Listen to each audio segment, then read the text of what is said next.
নারায়ণগঞ্জের ফতুল্লায় gas line বিস্ফোরণে একই পরিবারের 5 জন দগ্ধ হয়েছেন। তাদের উদ্ধার করে জাতীয় বার্ন ইনস্টিটিউটে ভর্তি করা হয়েছে। আর এই বিষয়ে বিস্তারিত জানাতে ঘটনাস্থল থেকে যুক্ত হচ্ছেন ইমরান আলী সজীব।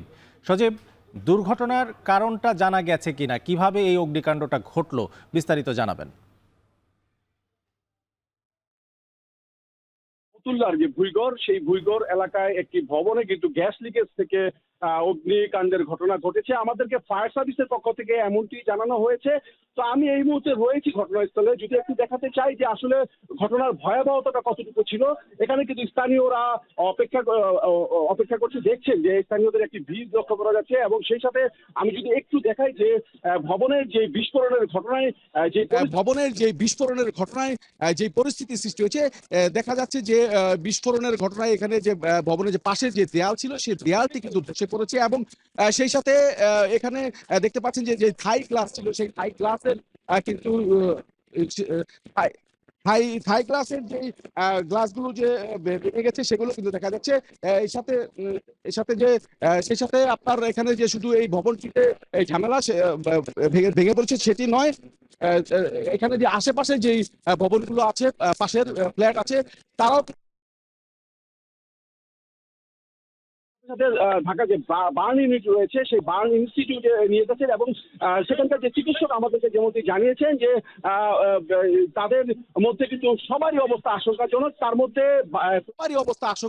তার মধ্যে ফ্ল্যাটের যে ভাড়াটিয়া কালাম, তিনি 95% দগ্ধ হয়েছেন এবং প্রত্যেকেরই 35%-এর উপরে কিন্তু দগ্ধ হয়েছেন, যার কারণে সবাই হচ্ছে বেশ আশঙ্কাজনক অবস্থায় এখানে রয়েছেন। এবং শুধু যে এই ফ্ল্যাটেই যে দগ্ধতা হয়েছে তা নয়, এর পাশেরও আমরা দেখেছি যে ফ্ল্যাটের যে দরজা ভেঙে গেছে। পাশাপাশি পাশের আরেকটি ফ্ল্যাটের যে ভাড়াটিয়া ছিল, তিনিও কিন্তু আহত হয়েছেন।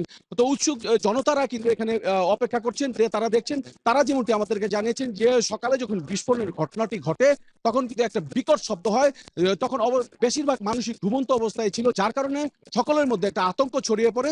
তারা সকলেই দ্রুত ঘটনাস্থলে আসেন এবং এসে যে পরিস্থিতি দেখেন, সাথে সাথে এখানকার যারা দগ্ধ হয়েছিল তাদেরকে উদ্ধার করে সাথে সাথে তারা ঢাকা জাতীয় বার্ন ইনস্টিটিউটে তারা পাঠায়। ফায়ার সার্ভিসের পক্ষ থেকেও কিন্তু আমাদেরকে তেমনটি জানানো হয়েছে।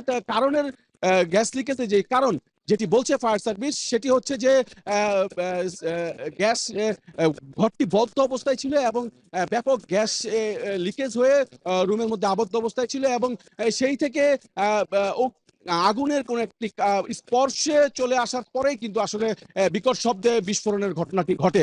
আমাদেরকে নারায়ণগঞ্জ ফায়ার সার্ভিসের পক্ষ থেকে এই বিষয়টি জানানো হয়েছে। তো আমি আরেকটু সব মিলিয়ে আসলে বলা যায় যে এখানে খুব গ্যাস লিকেজ থেকে বেশ ব্যাপক ক্ষয়ক্ষতি হয়েছে এবং স্থানীয়রা আমাদেরকে তেমনটি জানাচ্ছে। তো এই ছিল নারায়ণগঞ্জের গ্যাস লিকেজের বিস্ফোরণের সবশেষ খবর। নারায়ণগঞ্জ থেকে আমাদের সঙ্গে যুক্ত হয়েছিলেন ইমরান আলী সজীব।